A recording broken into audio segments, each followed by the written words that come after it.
working class in a place they call the Bronx. Learned on the corner about the school of hard knocks. Found out his rap could be his salvation. Well, now he's talking all across the nation. It's the Ed Tyll Show. It's the Ed Tyll Show. Come on, everybody. It's Ed Tyll. Now that you tuned him in, you know what I mean. People call him up, discussing every scene. Love him or hate him, he's gonna have his say. He's gonna speak his mind each and every day. It's the Ed Tyll Show. It's the Ed Tyll Show. Come on, everybody. It's Ed Tyll. It is the Ed Tyll Show, Starcom Radio Network. How healthy is it to have a pet? Amazingly healthy. The amazing health benefits of pets. Our guest is Carolyn Montez de Oca. Hey, Carolyn, welcome back to the Ed Tyll Show on Starcom Radio Network. How are you? I'm doing great. It's great to be back, Ed. You know, I apologize. I think I'm mispronouncing your name. It's Carlin. I called you Carolyn, right? Well, you're getting closer. It's Carlene. Carlene. Thank you. I'm glad I asked. Bless your heart for putting up with me here. And maybe it's the pets that make you able to put up with me even. How many animals do you have around you? How many do you regularly have in your presence or nearby? Well, actually, when I think you know, I wrote a book. In the book, I had 6 animals that I wrote about. So we started with 6. We started with 4 dogs and 2 cats. And over time, unfortunately, some of these guys have passed away. So now I have 2 older dogs. One is 14 and one is nearly 16. Wow. All right. So those are some long years for those 2.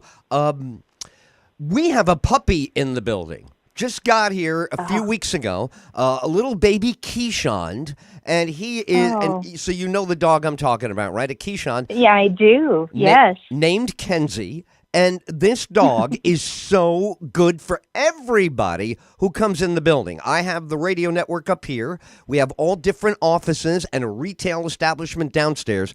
There's not a visitor. There's not a coworker. Even the guys who come for delivery love this dog. You want to go over and spend a couple of minutes. After you do, you're in a much better frame of mind. Is this just an illusion? Is this just something we imagine happens? Or do we understand the biology, the physical reason for this? Because the dog is truly a tonic for people of all ages. Well, it's funny that you should say that you have a dog in the workplace because June 23rd is actually Bring Your Dog to Work Day. And 20% I think that they're seeing that 20% of companies now are allowing, in the United States, are allowing people to bring in their animals or have an animal on the premises. You know, it's an interesting thing. I think that there's some things that we know about that animals actually do. For example, we do know that, let's say, petting a dog or stroking a cat can decrease your cortisol levels, which are your stress hormones.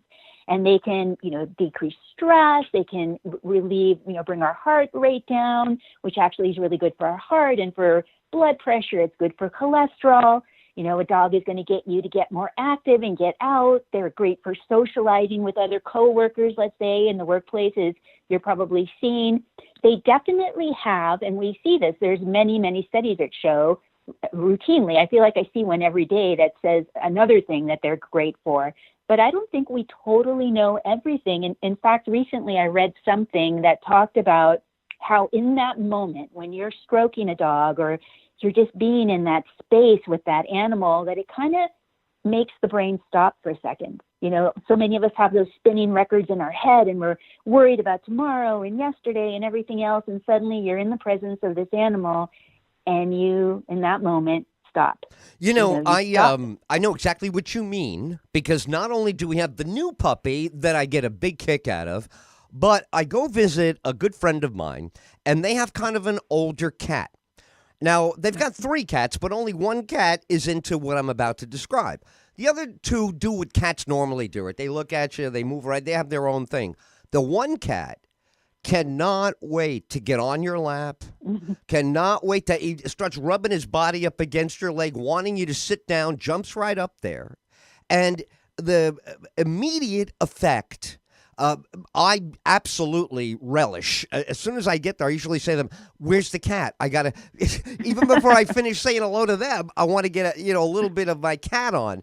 And I say to myself, and this is the question I have for you: it's because our success with humans is so miserable. These poor animals are doing the job of human beings.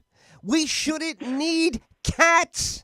We have humans, but we destroy families, break up, people don't get together for years and years. Horrible mental illness, depression all over the society. And the cats and the dogs have jumped in, I think, looking at how pathetic humans are.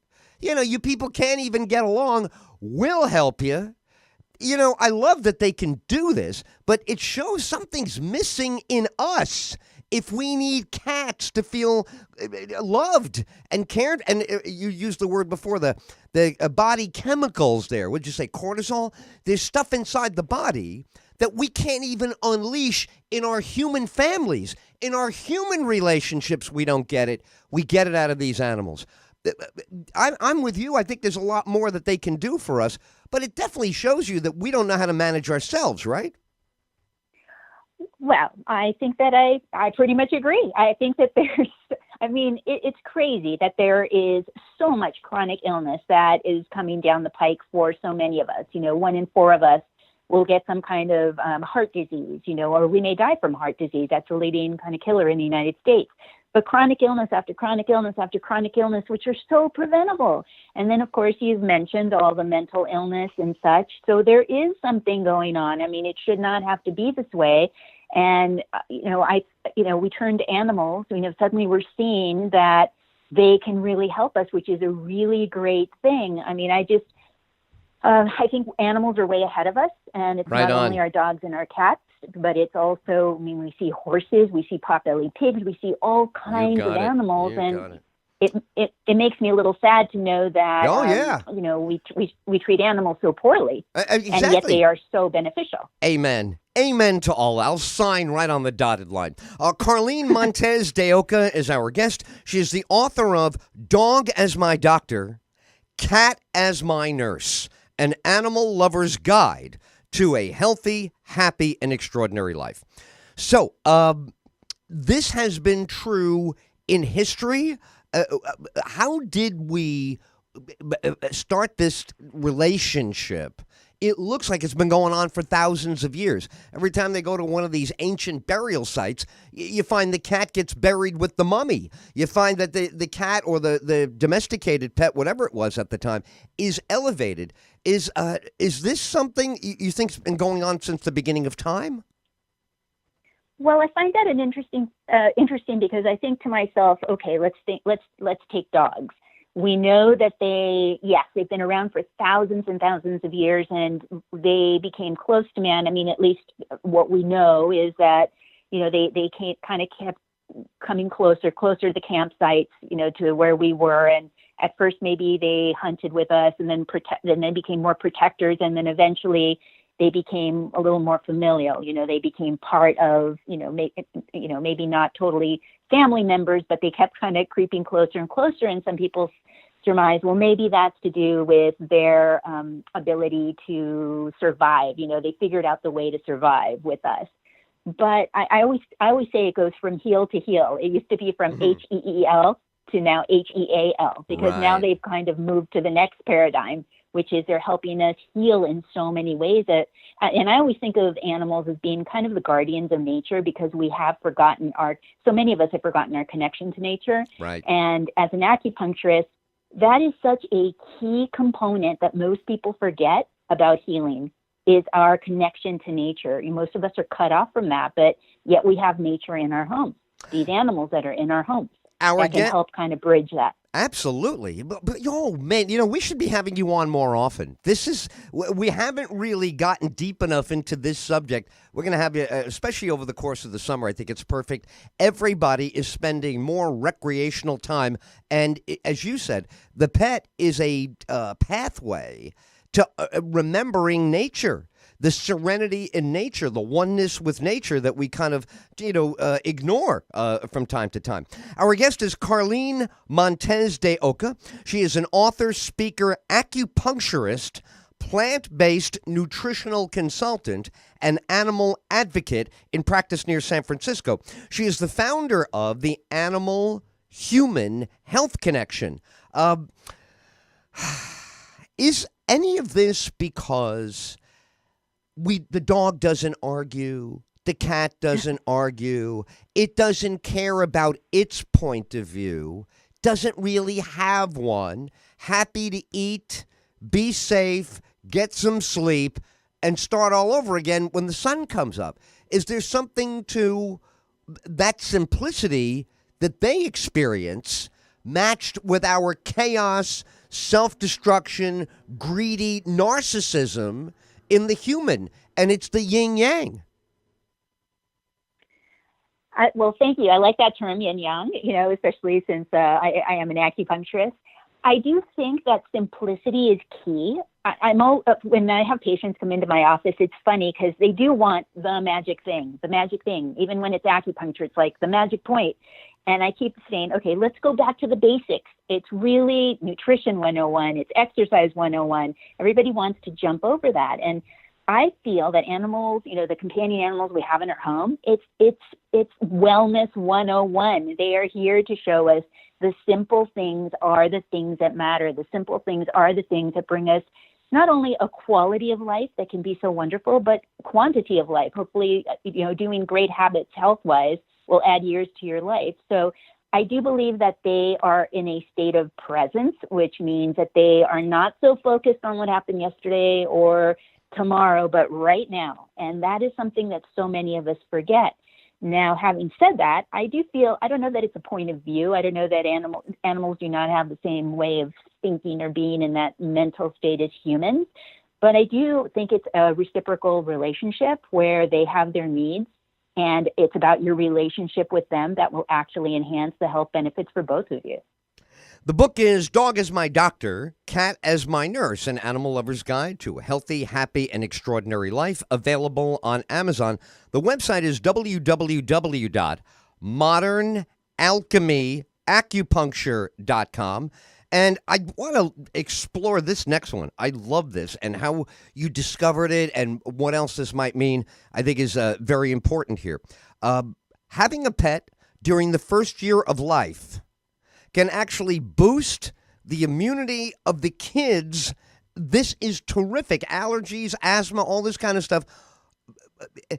What do you think that is? Again, how would that work? I love it. I think there's so many benefits from a kid and a beautiful, household member, cat, dog, getting along. I think the relationship is terrific. The personalities, go together and all of that.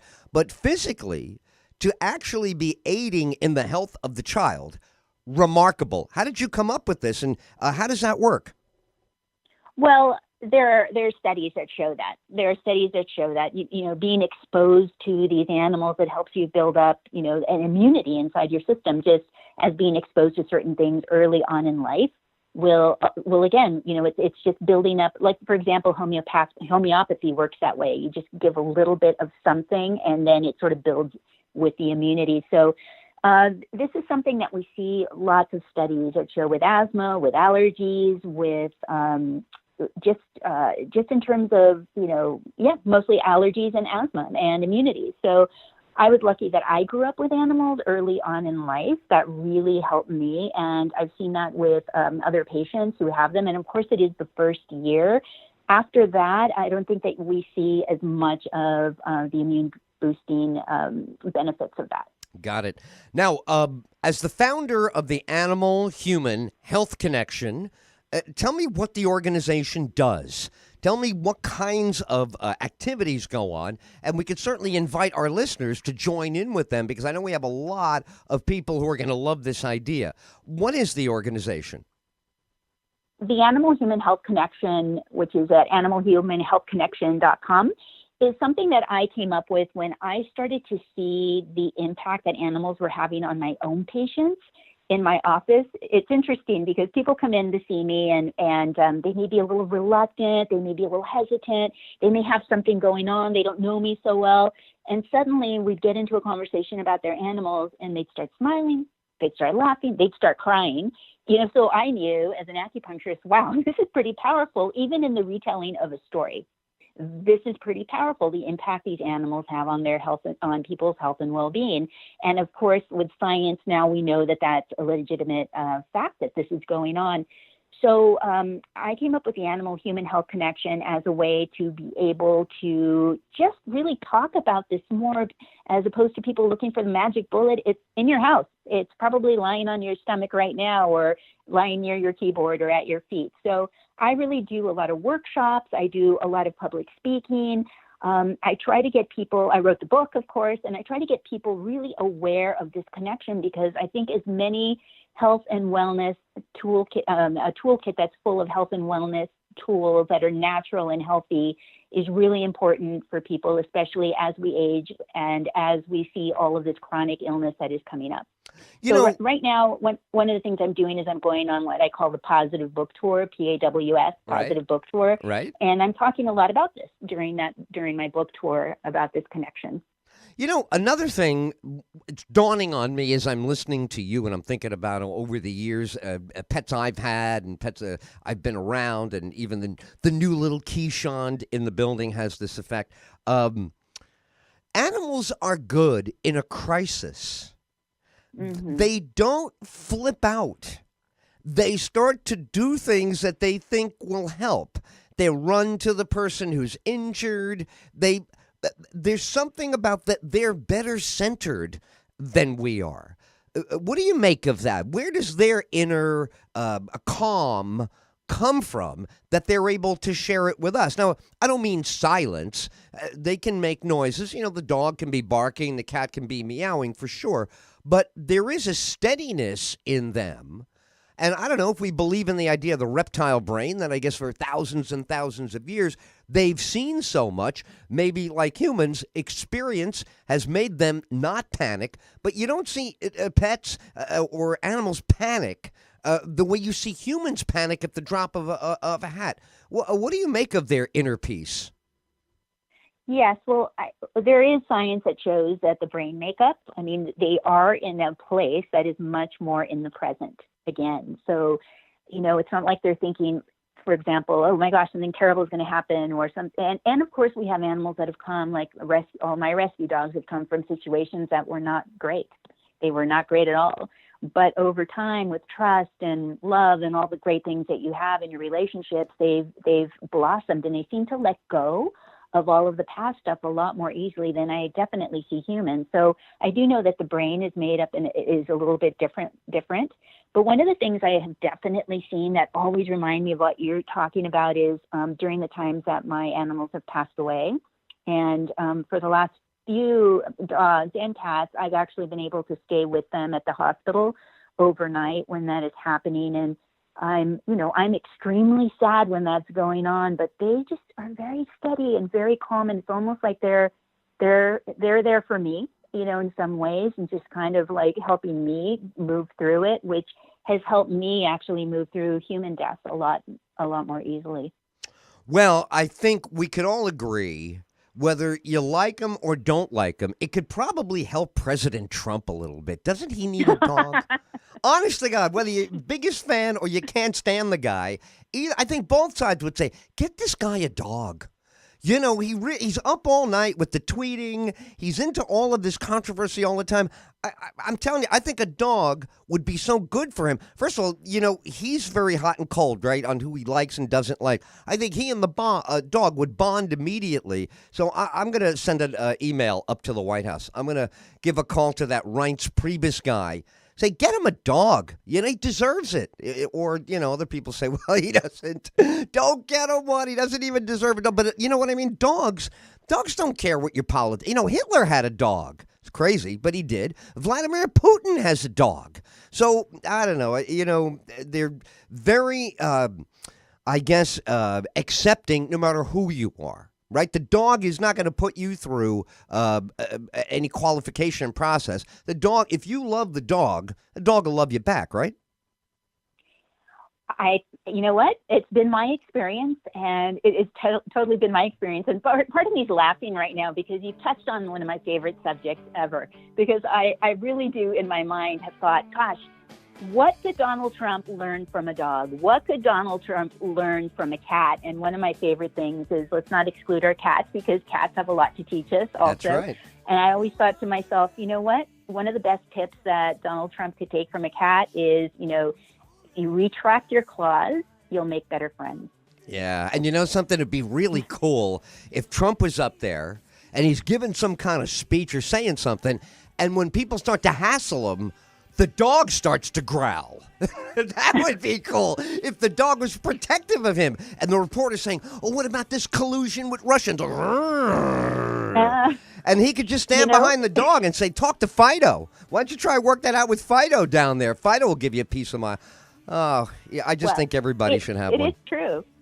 Yeah, it is true. I was actually at a book reading this week, and I was talking about, people were asking me about, what it took to write a book or whatever, and I was kind of telling them my story. And there were animals in the audience because I'm aligning with different rescues along the way and contributing to their organization. So there were quite a number of dogs in the audience. And I began to tell my story about something that was unpleasant that had happened to me. I had gone through a divorce. Mm-hmm. And when I said those words, and then I went through a divorce, all the dogs started to bark. Wow. In the audience. And I was like, wow, they picked up on that. They got it right away.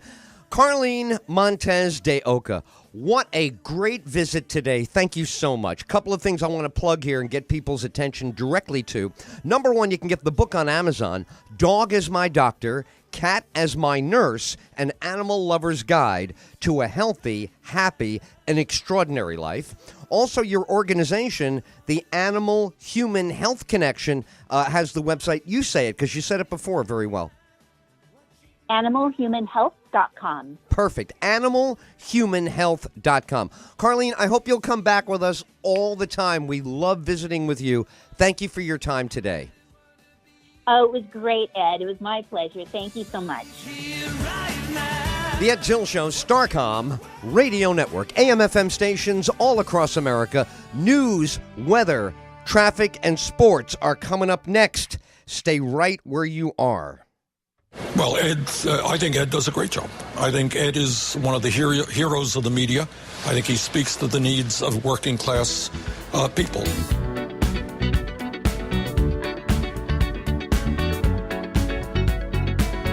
Like the legend of the phoenix.